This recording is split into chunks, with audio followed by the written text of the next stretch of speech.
irmãos aqui presentes. A paz de Jesus, o amor de Maria. Todo mundo está com os olhinhos brilhando como eu? Amém. Que tarde maravilhosa que o Senhor preparou para nós hoje, né? Que tarde maravilhosa o Senhor nos preparou. Que final de semana maravilhoso o Senhor preparou para nós. E assim como nós já conseguimos, né, viver, ter essa experiência agora, né, com Jesus. Como é lindo quando a gente sente esse amor tão perto, tão dentro de nós. Né? Então, assim, é emocionante da gente ver o capítulo 1, né, já vem trazendo para nós esse plano de amor de Deus. E o Senhor faz questão de vir falar para nós abertamente, vir estar conosco, né? Então, assim, é muito bom, é gratificante a gente iniciar a nossa formação agora, né? Com toda essa alegria no nosso coração. Eu estou aqui, então, né, para fazer o primeiro capítulo, o capítulo 1 da apostila Identidade da RCC. Né? A identidade da RCC vai ser esse tema que nós vamos estar trabalhando, né? Esse capítulo 1, que nós vamos ver aqui, o plano do Pai. Né? Então, assim, tem alguém aqui que eu preciso me apresentar? É importante que eu me apresente ainda, Vivi? Então, vamos lá. Meu nome é Zélia.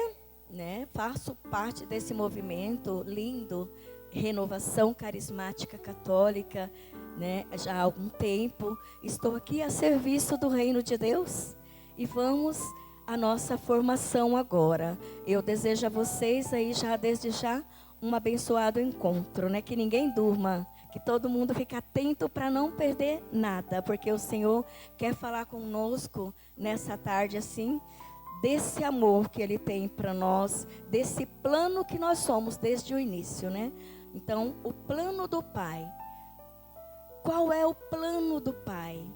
Que todos sejam cheios do Espírito Santo. Então, desde o início, desde o princípio, desde o momento da criação, Deus já tinha esse plano de amor para cada um de nós, né? Que todos nós sejamos cheios do Espírito Santo.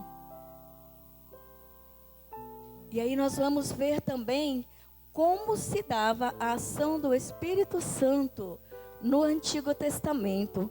Como era, né, que o Espírito Santo agia no Antigo Testamento desde o princípio. Mas antes disso, nós precisamos compreender, né, compreender como é, né, esse termo espírito, né? A gente fala espírito, mas nós vamos entender aqui que em hebraico esse termo é ruar, né? Fôlego, né? É em hebraico, em grego pneuma e em latim espíritus, né? Num sentido primitivo de ar, né? Ar, fôlego, vento. Né? Então, assim, nós vamos vendo que é um movimento natural. O Espírito Santo, ele não tem corpo. Ele é invisível, né? Assim, mas ele age dessa forma, como um vento, uma brisa, né? Às vezes como um furacão que ele vem assim, né? Como foi, mais para frente a gente vai ver como foi esse ruído, né, forte em Pentecostes. Então, respiração, né? No movimento antropológico interior é respiração, né? Aquilo que vem de dentro, né? Respiração, o hálito, o alento, o sopro, né? O sopro do Espírito Santo. Então, assim, ele vem de formas diversas, né? A movimentação do Espírito Santo. Daí vamos lá então. Como era a ação? Como se dava a ação do Espírito Santo no Antigo Testamento? Né? Então, vemos aqui que ele se dava na vida das pessoas de forma carismáticas, né? Mas não permanente, morais e messiânicas. Né? Então, dessas 3 formas, nós vamos ver cada uma delas. Por que não permanentes, né? Nós vamos entender. Então, de forma carismática, mas não permanentes. A gente via, né? A gente vê lá na vida dos juízes, dos heróis, né? Da vida dos profetas, dos sábios, dos reis. Assim, agia o Espírito Santo de forma não permanente, porque ele era dado a cada um conforme a missão que o Senhor tinha. Então, o Senhor dava, né, o Espírito Santo, ele agia durante a missão que ele acompanhava, o missionário, né, aquele que o Senhor escolheu para aquela missão, mas depois ele era tirado daquela pessoa e passado para uma outra pessoa, já para uma nova missão. Enfim, por isso ele não era permanente. Né? Depois a gente vai ver a diferença no Antigo Testamento e hoje no Novo Testamento. Então, ele agia, a gente tem as passagens bíblicas, eu não vou pegar agora porque são muitas, e a gente tem um tempo assim cronogramado, né? Um cronograma, e aí eu vou então passar para frente, depois vocês podem estar pegando essas passagens em casa e vendo, né? Para poder ficar mais claro para vocês. Aí nós temos a forma moral, formas morais. Para que era? De que forma que eram essas formas morais? Para uma fidelidade perfeita da lei e superar as fragilidades humanas. Então, ele era necessário um espírito de santidade. Então, de forma moral, ele agia para dar esse equilíbrio, né? Uma vida santa, uma fidelidade, né? Então, ele era de forma moral por isso, ele agia dessa forma messiânica, que é a espera pela efusão total do Espírito Santo lá na vida, né, lá no profeta Isaías, ele fala dessa espera, daquilo que estava por vir no Novo Testamento. E também a unção, né? A unção com óleo era um rito que acompanhava a comunicação do Espírito. Então, aquele que recebia, ele era chamado de ungido, o Messias, né? O Cristo. Então, a unção com óleo também era um rito que acompanhava os discípulos, os profetas, né? Daquele tempo, do Antigo Testamento. E aí, meus amados irmãos, Deus quer ter plena comunhão com seus filhos. Aí, por isso, ele agracia com seu Espírito. Né? Então, o Espírito ele veio com essa forma para que o Senhor não perdesse nenhum daqueles de vista, né? Não perdesse essa comunhão com cada um, né, dos seus, cada um de nós. Então, por isso, o Senhor já pensou desde o início, porque essa comunhão é importante que todos nós, por isso que nós precisamos de estar vivendo essa graça, pedindo mesmo isso em plenitude na nossa vida, para que a nossa comunhão com Deus não fique, né, aquela comunhão vazia.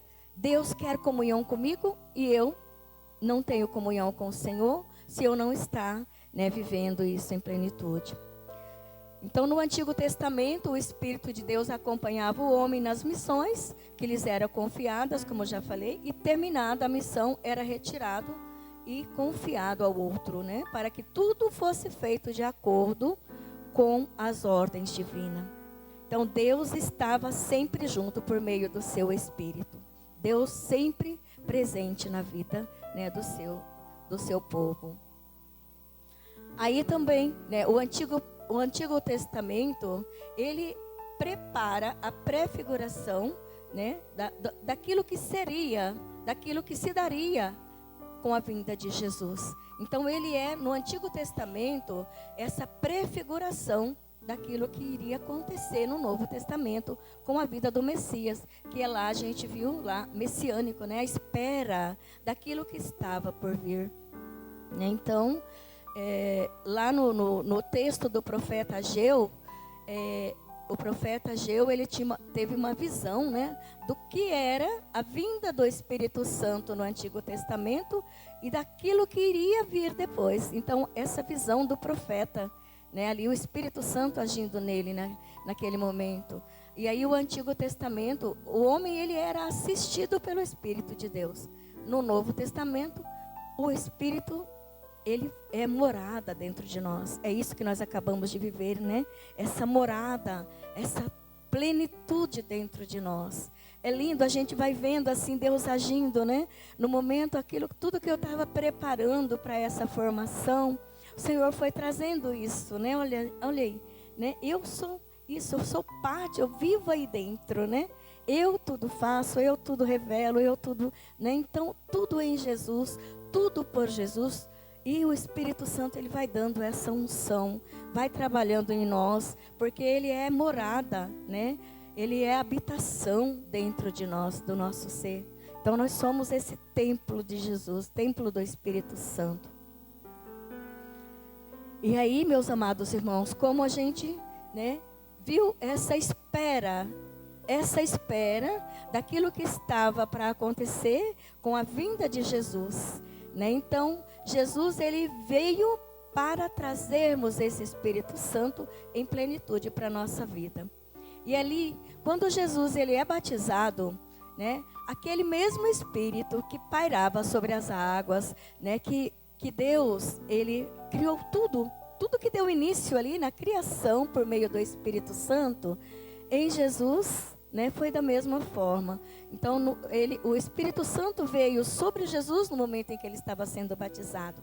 Como nós vimos na passagem ali, quando João batizou Jesus, né, ali no Rio Jordão, o Espírito Santo, né, veio em forma de pomba sobre Jesus. E ali o Senhor diz, esse é o meu filho muito amado. Ali Jesus ficou pleno do Espírito Santo. Jesus já tinha o Espírito Santo, mas ele quis nos deixar o exemplo, que a partir do nosso batismo é que nós recebemos em plenitude o Espírito Santo de Deus dentro de nós, né? Então, nós passamos ali então, a partir de Jesus, o Espírito Santo vem revelando também essa nova criação. Porque o Espírito Santo nos faz novo. O Espírito, ele nos renova, né, por completo, por inteiro. Ele vai nos fazendo pessoas novas, né, com atitudes novas. Tudo é novo em Jesus. Então, a partir do batismo, em Jesus, tudo se faz novo, tudo se recria. Né? Então, a necessidade, aquela passagem que diz, aquele que não nascer de novo, não entrará no reino de Deus. Está lá em João 3, 5. Né? Então, é necessário nascer de novo. Né? Pela água, pelo Espírito. É necessário nascer de novo. Para que nós possamos ter essa vida plena. Né? Essa vida nova em Jesus. Então, essa vida nova em Jesus Cristo, a gente vê, né, que o Espírito Santo, ele tem a função de dar vida, né? Nós vemos na passagem de Gênesis, quando Deus soprou as narinas do homem, né? Quando Deus soprou nas narinas de Adão, para que ele vivesse, para que ele viesse a vida. Porque antes era ali somente, né, o corpo. Aquilo que Deus foi criando, foi gerando. E aí depois Jesus, o Senhor, né, Deus soprou nas narinas de Adão, dando a ele vida, né? E então, em João, né, lá em João 20, 22, Jesus sopra sobre os discípulos para que eles se tornassem novas criaturas. Então, a gente vai vendo essas passagens bíblicas, aonde vai confirmando para nós a ação do Espírito Santo. Aquilo que o Senhor vai fazendo em nós por meio do Espírito Santo. Então, o Espírito Santo, meus amados, ele é sempre operante em todas as obras de Jesus. E assim, ele é sempre operante em nós, em todos aqueles que o Senhor chamou à missão. É o Espírito Santo que vai operar. Tudo é obra do Espírito Santo. Né? Então, o Espírito Santo, a palavra de Deus diz para nós, né, que tudo que o Senhor fazia, tudo que o Senhor faz, é por obra do Espírito Santo. E aquele que blasfemar, né, contra o Espírito Santo, que não acreditar naquilo que o Espírito Santo está fazendo, ele está blasfemando e não tem perdão. Meus irmãos, é muito sério isso, né?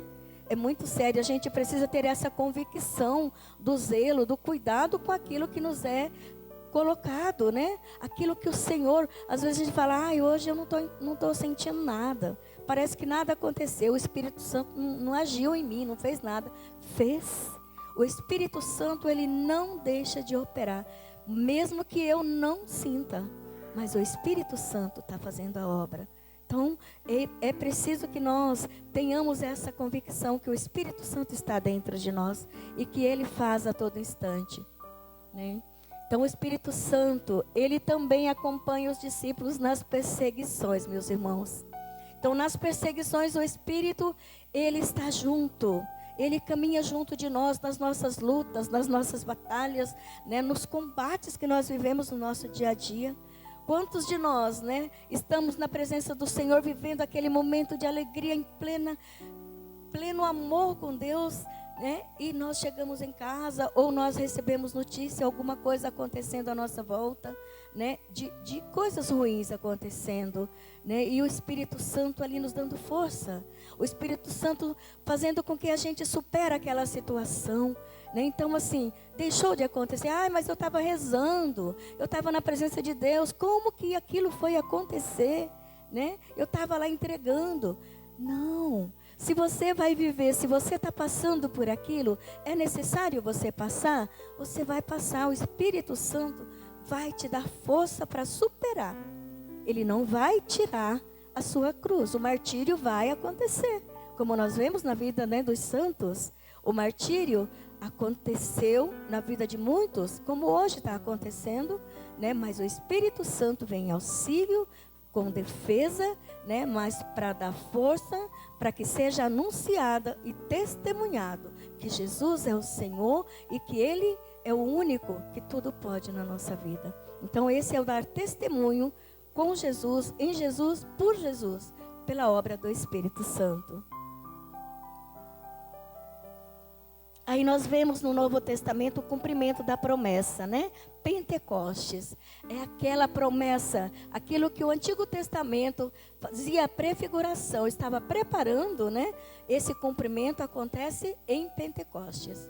Então, a gente vê lá essa palavra, né? Que nós estamos vivendo já esse tempo de Pentecostes, preparando, né? Então, nós vemos, olha... De repente veio do céu um ruído como um vento forte. A palavra de Deus nos traz, né, em Atos. Que encheu toda a casa em que se encontravam. Então, apareceram juntos línguas de fogo que se repartiram e pousaram sobre cada um deles. Então, nós vemos assim o poder da palavra de Deus também. Que nós precisamos ter isso, né? Proclamar isso na nossa vida e pedir a todo instante esse Espírito Santo. Porque Pentecostes aconteceu e continua acontecendo na nossa vida a todo instante.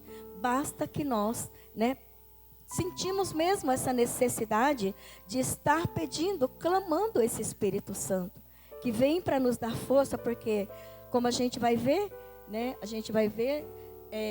que essas línguas de fogo que acompanharam em efusão, era para que todos tivessem essa força, essa ousadia para anunciar, para pregar o nome de Jesus, vivo e ressuscitado. Então esse Espírito Santo que veio em Pentecostes, ele veio para dar início, né, para dar essa força, esse fôlego para aqueles discípulos que estavam ali rezando, né, pedindo, mas presos ali com medo. Porque Jesus tinha ido, né? Jesus tinha subido, mas ele falou, eu vou para preparar o lugar, mas eu vou enviar o Paráclito. Eu vou enviar o Paráclito. E aí Jesus, ele foi, mas ele enviou o Paráclito para que estivesse junto do seu povo, para que a igreja desse continuidade, né? Para que tudo acontecesse conforme os desígnios e a vontade de Deus. Porque o tempo que o Senhor tinha para nós era esse tempo para que a gente tivesse continuando a missão que Jesus nos deixou. E tudo isso só pode acontecer por meio do Espírito Santo. Então nós vemos aqui na imagem, né? Eu fiz questão de trazer essa imagem, línguas de fogo. Então é invisível, a gente não vê. O Espírito Santo, a gente pede, a gente clama, a gente não vê, mas a gente sente. A gente sente de diversas formas a ação, né, a manifestação do Espírito Santo que age em nós. que vem em nosso auxílio, que vem em nosso socorro, né? Que nos fortalece, que nos dá força, ousadia, nessa parresia para que a gente tenha a coragem de ir aonde o Senhor nos envia, né? Então, após Pentecostes, né? Do medo e do fechamento em si, aqueles discípulos que estavam ali tiveram a coragem, né? Determinação para sair e anunciar, para falar aquele que, né, que morreu, aquele que foi crucificado, ele subiu, mas ele, né, ressuscitou, né, ele não está morto, ele ressuscitou.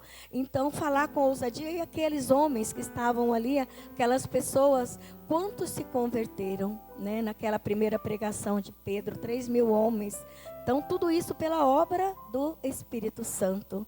Né? Então, aqueles que buscavam seus próprios interesses, que tinham uma vida focada no seu, né, no seu eu, na sua vidinha ali, passaram a ter uma vida nova, né? Foram transformados. E é isso que o Senhor faz com cada um de nós, né? A nossa vida, ela é transformada quando nós tomamos por posse, né, essa vivência do Espírito Santo em nós, esse agir do Espírito Santo em nós. Então, Pentecostes trouxe consigo intervenções extraordinárias, né? Trouxe também paz, alegria, coragem, parresia, confiança, fé, né? Os carismas, né? Os carismas vieram por meio de Pentecostes, ali foi reinflamado, né? Foi inflamado, né, nos nossos corações, na nossa alma, no nosso ser, os carismas, né? Tudo, né, que aconteceu naquele Pentecostes continua acontecendo hoje.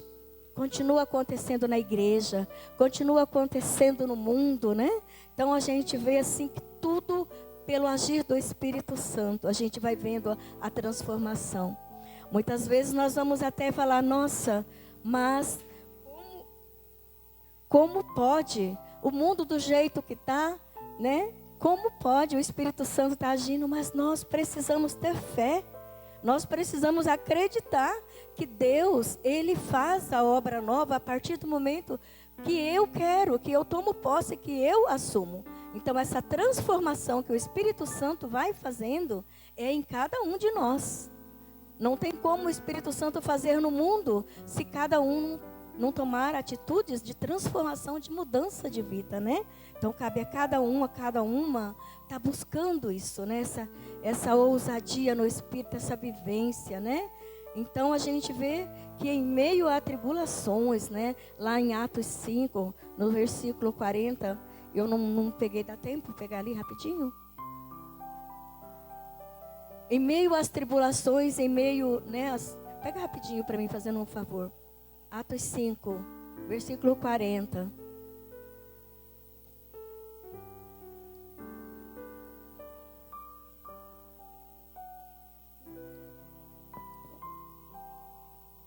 Então nós vemos aqui, aceitaram o seu conselho, chamaram os apóstolos e mandaram açoitá-los. Ordenaram-lhes então que não pregassem mais em nome de Jesus e os soltaram. Então essas perseguições, né? Essas lutas que os discípulos viveram, né? Porque veio o Paráclito, veio ali toda a força, toda a coragem, mas veio também as perseguições, porque o mundo não queria que fosse revelado as verdades. O mundo não aceitava as coisas que eram do mundo, as pessoas que estavam ali, eles permaneceram com o coração duro e fechados. Então, mesmo que o Espírito Santo estava ali, dando força, coragem, né? Mas os discípulos sofreram todas essas tribulações e consequências. Então, assim, mas mesmo assim, eles não desistiram, né? Deram a sua vida pelo Evangelho, deram a sua vida, e é isso, meus irmãos, é isso que nós somos chamados a viver. A ter a coragem de nos abandonar, de nos entregar. Esses momentos que nós vivemos com Jesus, né? É o Senhor nos preparando. Não sabemos o amanhã o que vamos ter, o que vamos viver. Não sabemos o amanhã o que vai acontecer. Mas nós sabemos que nós precisamos estar com Jesus, com o Espírito Santo, que vai nos dar a coragem para que nós não calemos. Porque muitos vão querer nos calar. Muitos vão querer nos fazer parar, como aconteceu com com os apóstolos naquele tempo. Mas aí é que nós vamos ter que provar que é o Espírito Santo que está ali e que é Ele que está fazendo e que eu não vou desistir. Aconteça o que acontecer, eu preciso pregar o nome de Jesus. Né? Então as conversões, as propagação da fé, unidade da santidade, enfim. Tudo isso passaram a viver depois de Pentecostes, mas com muitas perseguições. E o mundo que nós estamos vivendo hoje, o tempo que nós estamos vivendo hoje, é uma preparação também desse tempo lá, nos preparando hoje, né, para vivermos aquilo que o Senhor tem para cada um de nós. Somos os chamados, os escolhidos para esse tempo. Né? Então, em Pentecostes, cumpriu a profecia de Joel, né, do profeta Joel, que diz para nós, né, podemos ler juntos? Leiam, por favor. Depois de tudo isso.